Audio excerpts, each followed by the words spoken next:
Hello friends, welcome to the video. आज के इस वीडियो में हम क्लास 9th मैथमेटिक्स में चैप्टर नंबर 2 पॉलिनोमियल को स्टार्ट करेंगे। इस वीडियो को हम 5 पार्ट में कवर करेंगे, जिसमें कि हम कंप्लीट थ्योरी के साथ साथ एनसीईआरटी बुक की 5 एक्सरसाइज को भी सॉल्व करेंगे। इस वीडियो 2.1 क्विक कॉन्सेप्ट रिव्यू में हम समझेंगे कि पॉलिनोमियल होती क्या है, किसी पॉलिनोमियल में कांस्टेंट क्या होते हैं, वेरिएबल्स क्या होते हैं और टर्म्स क्या होती हैं जिसकी मदद से पॉलिनोमियल को बनाया जाता है। और इसके बाद हम समझेंगे कि पॉलिनोमियल कितने प्रकार की होती है और इसके साथ साथ हम एक्सरसाइज नंबर 2.1 को भी सॉल्व करेंगे। तो चलिए स्टार्ट करते हैं पॉलिनोमियल। तो पॉलिनोमियल जो वर्ड है वो 2 वर्ड से मिलकर बना होता है। Number 1 poly, number 2 नॉमियल। पॉली मतलब होता है मेनी और नॉमियल मतलब होता है टर्म्स। तो एक ऐसा अलजेब्रिक एक्सप्रेशंस जिसके अंदर मैनी टर्म्स हो उसे हम पॉलिनोमियल कहते हैं। तो पॉलिनोमियल को स्टार्ट करने से पहले हमको समझना होगा कि अलजेब्रिक एक्सप्रेशंस क्या होती हैं। ओके, तो अलजेब्रिक एक्सप्रेशन जो कि कुछ सिंबल के कॉम्बिनेशन से बनाई जाती है, तो इस टाइप की एक्सप्रेशंस को हम अलजेब्रिक एक्सप्रेशंस कहते हैं। अब यहाँ पर सिंबल क्या होते हैं उसे हम समझते हैं। In algebra we used 2 types of symbol, number 1 constant, number 2 variable.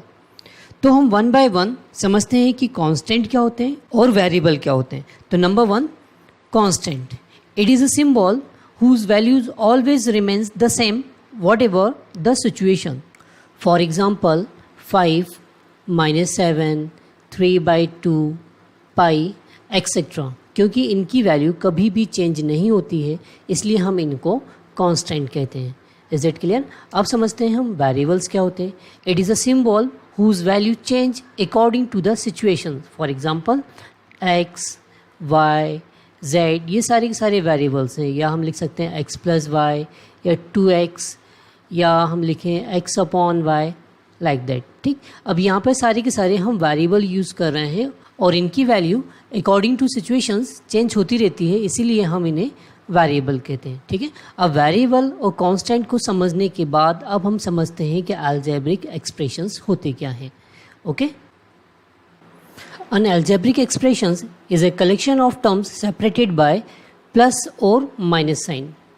For example x + y, ठीक, ये एक एक्सप्रेशन है जो कि सेपरेटेड है प्लस से। यहाँ पर हम 2 वेरिएबल यूज़ कर रहे हैं x और y। ठीक, तो इस तरह के एक्सप्रेशंस को हम अलजेब्रिक एक्सप्रेशन कहेंगे। और भी हम एग्जांपल लेते हैं 2x - y। ठीक, अब यहाँ पर हमने वेरिएबल और कांस्टेंट को भी यूज़ किया और जो कि अगेन सेपरेटेड है माइनस से, तो इस एक्सप्रेशन को भी हम अलजेब्रिक एक्सप्रेशन कहेंगे। या हम लिखें 2 + x, ये भी एक एक्सप्रेशन है जो कि अलजेब्रिक एक्सप्रेशन कहलाएगा, ये जो भी सेपरेटेड है प्लस से। तो इस तरह हम कई सारे एग्जाम्पल्स अलजेब्रिक एक्सप्रेशंस के बना सकते हैं जो कि सेपरेटेड हों प्लस या माइनस से। ठीक, तो इस सारे एक्सप्रेशन को हम अलजेब्रिक एक्सप्रेशन कहते हैं। तो यहाँ पर जो हमने सेपरेट किया है x और y को प्लस से, तो यहाँ पर x हमारा टर्म्स कहलाती है। ठीक है, ये एक टर्म्स है, ये इसकी दूसरी टर्म्स है। इसी तरह यहाँ पर 2x एक टर्म है और y भी एक टर्म है जो कि सेपरेटेड है माइनस से। ठीक, इस तरह number of terms more than 2 भी हो सकता है, जैसे हम लिखें x + 2y - z। ठीक, यहाँ पर x, 2y और z को हम टर्म्स कहते हैं और जो कि सेपरेटेड हैं प्लस और माइनस से। ठीक, तो हम टर्म्स पर भी एक नोट्स बना लेते हैं। The various parts of an algebraic expression that are separated by plus और minus sign are called terms. ठीक है, तो जो टर्म्स होती हैं वो प्लस और माइनस से सेपरेटेड होती हैं। ठीक है, तो यहाँ पर x + 2y - z, यहाँ पर x, 2y और z टर्म्स हैं जिनको हमने सेपरेट किया है प्लस और माइनस से। ठीक, और इन टर्म्स के कॉम्बिनेशन से जो एक्सप्रेशन बनती है उसे हम बोलते हैं अलजेब्रिक एक्सप्रेशन, और इन अलजेब्रिक एक्सप्रेशन को ही हम पॉलिनोमियल्स कहते हैं। अब चलिए हम पॉलिनोमियल की प्रॉपर डेफिनेशन को समझते हैं। Polynomial N algebraic expression of the form p of x is equal to an x to the power n plus a n minus 1 x to the power n minus 1 plus a n minus 2 x to the power n minus 2 plus up to plus a 1 x to the power 1 plus a 0 x to the power 0 where a n is not equal to 0. ठीक है। यहाँ पर हम N को leading constant भी कहते हैं। अब इस एल्जेब्रिक एक्सप्रेशन को हम एक एग्जांपल की मदद से समझते हैं, ठीक है, क्योंकि ये जो एल्जेब्रिक एक्सप्रेशन है पॉलिनोमियल का, ये थोड़ा देखने में टिपिकल लगता है, तो इसको आसान बनाने के लिए पहले हम एक एग्जांपल को लेते हैं, ठीक है। तो एक एग्जांपल हम ले लेते हैं, p of x is equal to, हम एक्स की ही एक पॉलिनोमियल लेते हैं और एक्स की पॉलिनोमियल की हाईएस्ट पावर हम एज्यूम कर लेते हैं सपोज 5, ठीक है, ये मैक्सिमम पावर है। तो इसके बाद की जो टर्म्स होंगी वहाँ पर एक्स पावर 5 नहीं होगा, क्योंकि अगर हमने यहाँ पर एक्स पावर 5 की अलग दूसरी टर्म लिखी तो वो इसके साथ मर्ज हो जाएगी, ठीक। तो हम इससे बड़ी टर्म पावर भी नहीं ले सकते, क्योंकि हमने हाईएस्ट पावर 5 एज्यूम कर लिए। तो इसके बाद की जो टर्म्स होंगी वो हाईएस्ट पावर 5 से कम की होंगी। फॉर एग्जांपल हम यहाँ पर ले लेते हैं 4 एक्स टू दी पावर 4, ठीक है। और भी हम टर्म ले लेते हैं suppose 2 x to the power 3, और टर्म हमने ले ली सपोज 6 एक्स की पावर 2। अब देखिए यहाँ पर हम पावर को रिड्यूस करते जा रहे हैं, ठीक है। अगर हमने सेम पावर ले ली तो वो आपस में ऐड हो जाएंगे। इसके बाद की जो टर्म होगी वो मान ली हमने सिंगल एक्स है, और देन एक्स पावर 1 के बाद जो टर्म होगी वो होगी एक्स की पावर 0, जो कि 1 हो जाता है, तो कांस्टेंट ही बचेगा। तो हम यहाँ पर कांस्टेंट ले लेते हैं सपोज फॉर एग्जांपल 2, ठीक। तो हमने यहाँ पर एक वेरिएबल लिया है x, जिसकी हाईएस्ट पावर 5 है, और इसके बाद इसकी पावर हमने डिक्रीज करते हुए यहाँ लिखी हुई है, ठीक। अब इनको हम सेपरेट कर देते हैं प्लस या माइनस से। तो हम यहाँ यूज़ कर लेते हैं प्लस, यहाँ यूज़ कर लेते हैं माइनस, यहाँ यूज़ कर लेते हैं प्लस, यहाँ पर माइनस, यहाँ पर अगेन प्लस, ठीक। यहाँ पर कोई भी ज़रूरी नहीं है कि अल्टरनेट में हो सकता है ये थ्रू आउट पॉजिटिव हो सकता है थ्रू आउट नेगेटिव हो, या फिर माइनस प्लस का जो साइन है वो किसी पोजीशन पे आ सकता है, ठीक।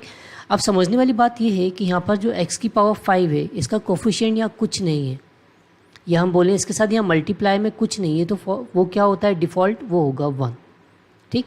अब यहाँ पर x की पावर 4 के साथ मल्टीप्लिकेशन में है 4, यहाँ x की पावर 3 के मल्टीप्लिकेशन में है -2, यहाँ पर x की पावर 2 के मल्टीप्लिकेशन में 6, यहाँ x के मल्टीप्लिकेशन में -1, और ये जो 2 है वो x की पावर 0 के मल्टीप्लिकेशन में होगा, ठीक है। अब यहाँ पर 1 और x की पावर 5, क्योंकि हम वेरिएबल जो यूज़ कर रहे हैं वो x कर रहे हैं, तो इस 1 को हम बोलते हैं कोफिशिएंट ऑफ x की पावर 5। इसी तरह इस 4 को हम बोलेंगे कोफिशिएंट ऑफ x की पावर 4। इसी तरह हम -2 को बोलेंगे कोफिशिएंट ऑफ x की पावर 3, ठीक है। तो ये चीज़ हमको क्लियर हुई कि कोफिशिएंट होता है क्या है, जो वेरिएबल के साथ मल्टीप्लिकेशन में जो नंबर होता है उसे हम बोलते हैं कोफिशिएंट, ठीक है। और ये जो कोफिशिएंट है इसी को हम बोलते हैं कांस्टेंट, ओके, जिनकी वैल्यू कभी चेंज नहीं होती। जैसे यहाँ 1 है तो ये 1 ही रहेगा, 4 है तो 4 ही रहेगा, -2 है तो -2 ही रहेगा। तो ये 1 4 -2 +6 -1 2, इन सब को हम बोलते हैं कांस्टेंट, जो कि एक रियल नंबर्स हैं, ठीक है, जो कि क्या है यहाँ पर रियल नंबर है।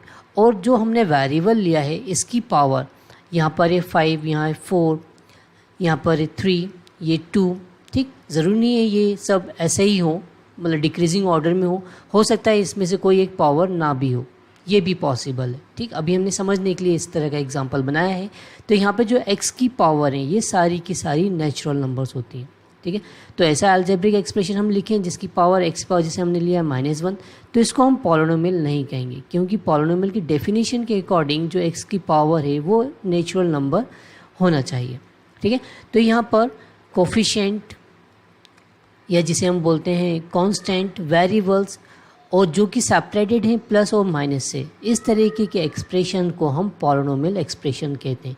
यह मस्ट कंडीशन क्या है, एक तो x की पावर कभी नेगेटिव नहीं होना चाहिए, और जिस पॉलिनोमियल को हम लिखना चाहते हैं, जैसे मैंने यहाँ पर लिखा है polynomial of x to the power 5, तो x की पावर 5 का जो कोफिशिएंट है वो 0 नहीं होना चाहिए। तो यहाँ पर जो हमने लिखा था पॉलिनोमियल के स्टैंडर्ड फॉर्म, यहाँ पर हमने बोला था कि a is not equal to 0। अगर हम इसे बोल रहे हैं कि ये जो पॉलिनोमियल है वो एक हाईएस्ट पावर x की पावर 5 की है, तो इसका जो कोफिशिएंट है वही यहाँ पर an कहलाए। हम इस पर यहाँ ध्यान दें तो यहाँ पर x की पावर हाईएस्ट n है जिसका कोफिशिएंट है an, तो यहाँ पर an को 0 नहीं होना चाहिए। उसी तरह यहाँ पर ये जो पॉलिनोमियल का एग्जांपल हमने बनाया है, यहाँ पर हाईएस्ट पावर 5 है तो इसका कोफिशिएंट कभी 0 नहीं होना चाहिए। अगर ये ही 0 हो गया तो ये जो पॉलिनोमियल है वो x पावर 5 की नहीं कहलाएगी, ये इससे छोटी वाली पावर की कहलाएगी, वो कहलाएगी x की पावर 4 की, ठीक है। तो ये छोटी छोटी बातें हमको ध्यान देनी है। अगर कोई जो पॉलिनोमियल है उसकी जो वेरिएबल की पावर है वो हमेशा नेचुरल नंबर होना चाहिए, ये हमको ध्यान देना है। ठीक, अब इसकी हम आगे की डेफिनेशन को समझते हैं। ठीक है, अब इसके बाद हमने लिखा है and A0 A1 A2 up to n are real number, okay, and each power of x is positive integer is called a polynomial. ठीक, तो यहाँ पर जो रियल नंबर है A0 A1 A2 up to n, इनको हम constant भी कहते हैं, और x की जो पावर है वो हमेशा एक पॉजिटिव इंटीजर होना चाहिए या नेचुरल नंबर होना चाहिए। ठीक है, तो इस तरीके के एक्सप्रेशन को हम पॉलिनोमियल कहते हैं। यहाँ पर an -1 an -2 जो कि कोफिशिएंट हैं an x power n-1 x to the power n-2 के, अभी हमने इस एग्जांपल की मदद से समझा कि कोफिशिएंट्स होते क्या हैं। ठीक है, और इन कोफिशिएंट और वेरिएबल के कॉम्बिनेशन से जो टर्म बन रही है, जो एक्सप्रेशन बन रही है, उसे हम बोलते हैं टर्म्स। तो यहाँ पर हमारे an x to the power n, an n-1 x to the power n-1, इन सभी को हम टर्म्स कहेंगे पॉलिनोमियल्स की। ठीक, तो अब इसकी पूरी डेफिनेशन को हम प्रॉपर रीड करें तो हमको क्लियर हो जाएगा कि पॉलिनोमियल होती क्या है। आई होप कि इस एग्जांपल की मदद से आपको ये क्लियर होगा। ठीक, एक दो बार इसको समझना होगा, देन हमारी पॉलिनोमियल पर अंडरस्टैंडिंग बढ़ जाएगी। ठीक, अब यहाँ पर हमने p ऑफ x लिखा था, तो ये जो जो पॉलिनोमियल थी वो x की थी। ज़रूर नहीं है यहाँ पर x हो, यहाँ पर कोई दूसरा वेरिएबल भी हो सकता है। ये वेरिएबल ही बताता है कि इस पूरे अलजेब्रिक एक्सप्रेशन में वेरिएबल क्या है, और इसके अदर जो भी हम वेरिएबल यूज़ करेंगे वो सारे एज अ कांस्टेंट होंगे। जैसे हम एग्जांपल बनाएं p ऑफ, और यहाँ पर हम कुछ वेरिएबल ले लेते हैं जैसे x प्लस 2y, ये हमने दो टर्म्स का एक पॉलिनोमियल एक्सप्रेशन बनाया। अगर मैंने यहाँ पर x यूज़ कर लिया तो यहाँ पर 2y as a constant treat करेंगे हम। ठीक, और यहाँ पर इस ब्रैकेट के अंदर x, यहाँ पर अगर हमने 2y यूज़ किया तो यहाँ पर x को हम एज अ कांस्टेंट यूज़ करेंगे, तो जो पॉलिनोमियल होगी वो y की होगी, और यहाँ पर जो पॉलिनोमियल है वो x की होगी। तो इस ब्रैकेट के अंदर जो वेरिएबल हम यहाँ यूज़ कर रहे हैं ये बहुत इंपॉर्टेंट है, ये बताता है कि जो पॉलिनोमियल है वो किस वेरिएबल की है। इसके हम और भी एग्जांपल्स बना सकते हैं, जैसे p ऑफ x, इसका एग्जांपल तो अभी हमने ले ही रखा है जो कि x की पॉलिनोमियल है। ठीक है, इसी तरह हमने y की पॉलिनोमियल के लिए हम p ऑफ y यूज़ कर सकते हैं। यहाँ पर जो वेरिएबल है वो y होगा, और बाकी जो हम वेरिएबल यूज़ कर रहे हैं वो एज अ कांस्टेंट होंगे। यहाँ पर p ऑफ z में जो पॉलिनोमियल है वो z की कहलाएगी, और बाकी सारे जो वेरिएबल्स होंगे उनको हम कांस्टेंट कहेंगे। ठीक है, तो ये कुछ एग्जांपल्स हैं पॉलिनोमियल्स के। ठीक है, अब इसके बाद जो भी हमारा थोड़ा बहुत कन्फ्यूज़न होगा वो टाइप्स ऑफ पॉलिनोमियल पढ़ने के बाद सारा का सारा क्लियर होगा। तो चलिए अब हम देखते हैं types of polynomials. Types of polynomial, तो इन जनरली पॉलिनोमियल्स को टू कैटेगरीज में डिवाइड किया गया है। Number 1 based on number of terms, number 2 based on degree. ठीक है, तो वन बाय वन हम इसको समझते हैं। तो पहले हम देखते हैं based on number of term. सबसे पहले हम देखते हैं मोनोनोमियल, जिसके अंदर नंबर ऑफ टर्म्स एक ही हो, तो उस टाइप की पॉलिनोमियल को हम मोनोनोमियल कहते हैं। जैसे यहाँ पर सिंगल टर्म ही हम यूज़ कर रहे हैं, राइट, तो ये सिंगल टर्म के कारण इसे हम रीड करेंगे monomial. A polynomial having only one term are called monomials. Mono means one. ठीक, तो ये सारे जो टर्म्स हैं ये सिंगल हैं, इसलिए इनको हम मोनोनोमियल कहते हैं। ठीक है, अगला देखते हैं binomial. A polynomial of two terms is called binomial. ठीक, तो ऐसी अलजेब्रिक एक्सप्रेशन जिसके अंदर नंबर ऑफ टर्म्स 2 हो तो उसे हम बोलते हैं बाइनोमियल। ठीक है, तो इसे यहाँ पर p ऑफ x पॉलिनोमियल है जिसके अंदर नंबर ऑफ टर्म्स 2 हैं। यहाँ पर q ऑफ x एक पॉलिनोमियल है x की जिसके अंदर अगेन नंबर ऑफ टर्म्स 2 हैं। यहाँ पर r ऑफ y एक पॉलिनोमियल है y की जिसके अंदर अगेन नंबर ऑफ टर्म्स 2 हैं। ठीक है, अब नंबर 3 देखते हैं trinomial. A polynomial of 3 terms is called trinomial. ठीक है, तो ऐसी पॉलिनोमियल जिसके अंदर 3 टर्म्स हो उसे हम बोलते हैं ट्रिनोमियल। तो यहाँ पर एक पॉलिनोमियल हमको गिवन है एग्जांपल में p ऑफ x जिसके अंदर नंबर ऑफ टर्म्स 3 हैं, इसलिए हम इसे बोलेंगे ट्रिनोमियल। ठीक, एक और एग्जांपल है इसका q ऑफ x, यहाँ पर भी नंबर ऑफ टर्म्स 3 हैं तो इसे अगेन हम बोलेंगे ट्रिनोमियल। और मोर देन अगर 3 टर्म्स हैं तो उसे हम बोलते हैं मल्टीनोमियल। Is that clear? हमको इस based on number of terms का यूज़ कम है इस चैप्टर में, हमको मैक्सिमम यूज़ होगा बेस्ड ऑन डिग्री पे। तो अब समझते हैं हम बेस्ड ऑन डिग्री। तो इसको समझने से पहले हम समझते हैं कि डिग्री क्या होती है। तो पहले हम देखते हैं degree of polynomial. The highest power of variable in a polynomial is known as its degree. For example, हमने यहाँ एग्जांपल ले रखे हैं, p of y is equal to 2y² minus 3y plus of 7। ठीक, अब इस जो पॉलिनोमियल है इसकी हाईएस्ट डिग्री 2 है। ठीक है, हाईएस्ट पावर सॉरी यहाँ पर 2 है। तो यहाँ पर जो ये जो पॉलिनोमियल है इसकी डिग्री 2 होगी, मतलब वेरिएबल की हाईएस्ट पावर को हम डिग्री कहते हैं। Is a polynomial in the variable y of degree 2। ठीक है, सेकंड एग्जांपल है हमारा q of x is equal to √2x plus of 13x to the power 4 plus 5x to the power 6। अब यहाँ पे जो वेरिएबल हम यूज़ कर रहे हैं वो x और x की हाईएस्ट पावर है यहाँ पर 6। तो इस पूरी पॉलिनोमियल q ऑफ x की जो डिग्री होगी वो कहलाएगी हमारी 6। Is a polynomial in variable x of degree 6। Is that clear? बस हमको यहाँ ध्यान देने वाली बात ये है कि यहाँ पर जो वेरिएबल है उसकी पावर हमेशा एक पॉजिटिव इंटीजर या एक नेचुरल नंबर ही होना चाहिए। ठीक, जैसे यहाँ पर ये जो कांस्टेंट है √2, 2 टू दी पावर है 1/2, बट ये एक कांस्टेंट है, वेरिएबल नहीं है। तो कांस्टेंट की पावर कुछ भी हो सकती है, नो इश्यू, बट जो वेरिएबल है उसकी पावर हमेशा एक पॉजिटिव इंटीजर ही होना चाहिए। तो इस तरह इन डिग्री पे बेस्ड कुछ एक्सटेंडेड पॉलिनोमियल्स होती हैं। जैसे अगर किसी पॉलिनोमियल्स की डिग्री 0 हुई तो उसे हम बोलते हैं कांस्टेंट पॉलिनोमियल। तो नंबर 1 हम देखें कांस्टेंट पॉलिनोमियल, तो जिसमें वेरिएबल की हाईएस्ट पावर जो होगी वो 0 होगी, तो उसे हम बोलेंगे कांस्टेंट पॉलिनोमियल। जैसे कि हमने एग्जांपल बनाया f of x is equal to c। ठीक, क्योंकि ये पॉलिनोमियल x की है तो जो भी अदर वेरिएबल यहाँ यूज़ होगा वो एज अ कांस्टेंट होगा। तो ये जो पॉलिनोमियल है वो कांस्टेंट पॉलिनोमियल है क्योंकि यहाँ पर वेरिएबल की हाईएस्ट पावर 0 है। ठीक है, अब नेक्स्ट अगर किसी पॉलिनोमियल जिसकी हाईएस्ट डिग्री 1 हो तो उसे हम बोलते हैं लीनियर पॉलिनोमियल। तो लीनियर पॉलिनोमियल की क्या पहचान है? जिसमें वेरिएबल की हाईएस्ट पावर 1 है। तो यहाँ पर हमारा एक एग्जांपल है, पॉलिनोमियल हमने ले रखी है f ऑफ x की। तो x की यहाँ पर हम पावर देखें या डिग्री देखें वो है 1। ठीक, तो इसे हम बोलेंगे लीनियर पॉलिनोमियल, और यहाँ पर a और b हम एज अ कांस्टेंट ट्रीट करेंगे। ठीक, अभी हमने स्टार्टिंग में भी समझा था कि जो वेरिएबल की हाईएस्ट पावर का कोफिशिएंट कभी 0 नहीं होना चाहिए। अगर यहाँ पर a 0 हो गया तो ये कांस्टेंट पॉलिनोमियल हो जाएगी क्योंकि ये कंप्लीट टर्म यहाँ पर 0 हो जाएगा।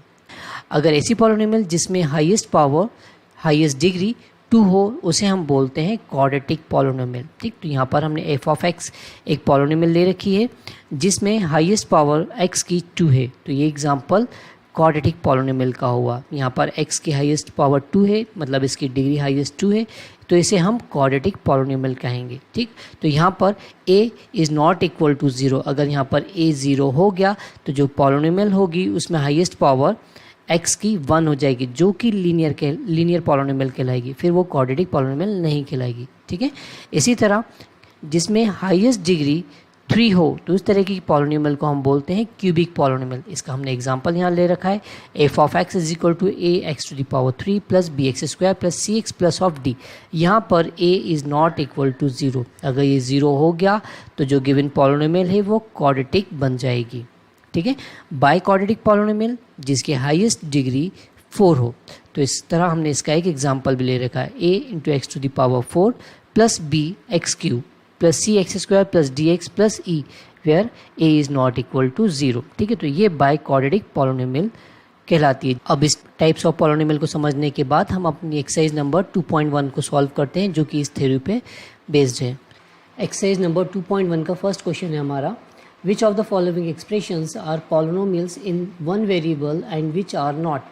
State reason for your answer। ठीक है, तो इसमें हमको ये 5 प्रॉब्लम्स गिवन है, 1 बाय 1 हम इसे सॉल्व करते हैं।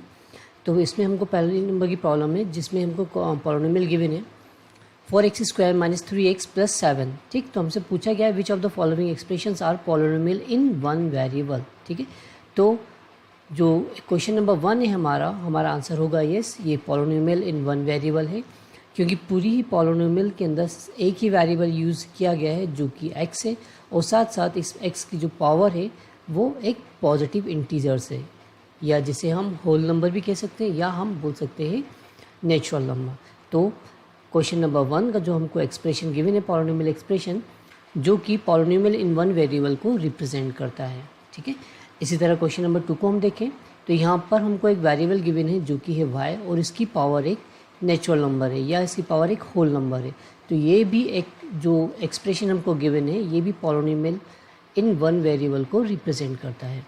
ठीक है, अब क्वेश्चन नंबर थर्ड को देखें तो यहाँ पर जो हमको वेरिएबल गिवन है टी, ये सिंगल वेरिएबल में तो हमको गिवन है ये एक्सप्रेशन, बट इसकी पावर एक रेशनल नंबर है, मतलब हम टी को लिख सकते हैं टी टू दी पावर 1/2। ठीक है, 3 into t to the power 1/2 plus t into root of 2, जो कि होल नंबर को रिप्रेजेंट नहीं करता, या हम कहें कि ये एक नेचुरल नंबर नहीं है, इसलिए क्वेश्चन नंबर थर्ड हमारा यहाँ पर रॉन्ग हो जाएगा। तो क्वेश्चन नंबर थर्ड एक सिंगल वेरिएबल की पॉलिनोमियल को रिप्रेजेंट नहीं करता।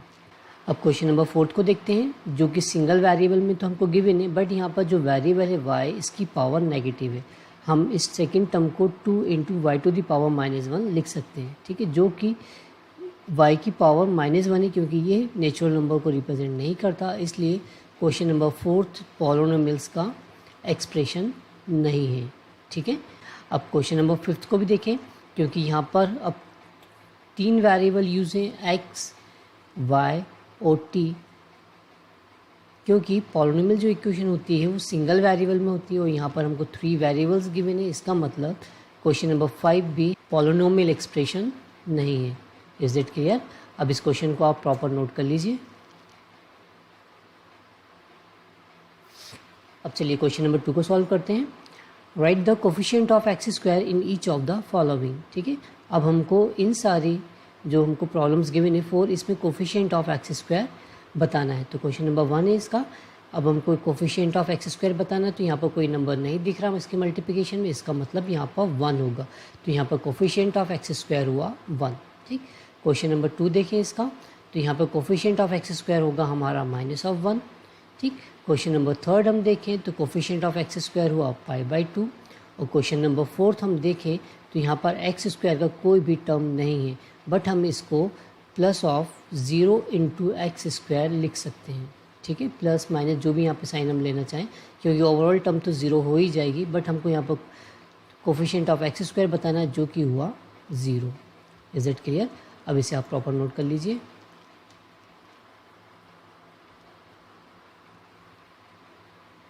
अब क्वेश्चन नंबर थर्ड को सॉल्व करते हैं। Give one example each of a binomial of degree 35 and monomial of degree 100। ठीक है, तो डिग्री क्या होती है हम जानते हैं कि वेरिएबल के हाईएस्ट पावर को हम डिग्री कहते हैं। हमको एक बाइनोमियल का इसमें एग्जांपल बनाना है, तो बाइनोमियल मतलब जिसमें नंबर ऑफ टर्म्स 2 हो, तो यहाँ पर हम ले सकते हैं x, और दूसरा क्योंकि इसकी हाईएस्ट डिग्री 35 होना चाहिए, तो x टू द पावर होगी 35, और ये जो है एग्जाम्पल बाइनोमियल का होना चाहिए, तो इसमें नंबर ऑफ टर्म्स 2 होंगे। अब x टू द पावर 35 होने के बाद हम सेकेंड टर्म कुछ भी ले सकते हैं। फॉर एग्जांपल हमने ले लिया x की पावर 34। ठीक है, तो ये जो एग्जांपल हुआ ये बाइनोमियल ऑफ डिग्री 35 का हुआ। तो डिग्री मतलब वेरिएबल की हाईएस्ट पावर जो कि होगी 35, और बाइनोमियल होने के कारण इसके अंदर नंबर ऑफ टर्म्स हो गए 2। ठीक है, और सेकंड एग्जांपल हमको बताना है मोनोनोमियल। तो मोनोनोमियल हम जानते हैं जिसके अंदर सिर्फ एक ही टर्म हो, और उस एक टर्म पर डिग्री होना चाहिए 100। तो हम एग्जांपल बना सकते हैं x टू दी पावर 100।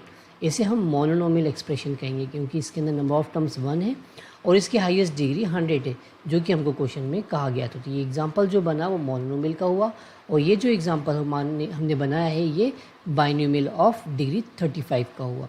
ठीक है, ऐसे हम कई एग्जांपल्स बना सकते हैं, जिससे हमको एक टर्म तो फिक्स करना ही होगा, जो कि होगी x टू दी पावर 35। ठीक, अब यहाँ पे हम इसके साथ कोई कॉन्स्टेंट भी ले सकते हैं या कोफिशिएंट भी ले सकते हैं, प्लस ऑफ यहाँ पर हम लिख सकते हैं x। तो ये भी एग्जांपल बाइनोमियल ऑफ डिग्री 35 का हुआ। ऐसे हम कई सारे एग्जांपल्स बना सकते हैं।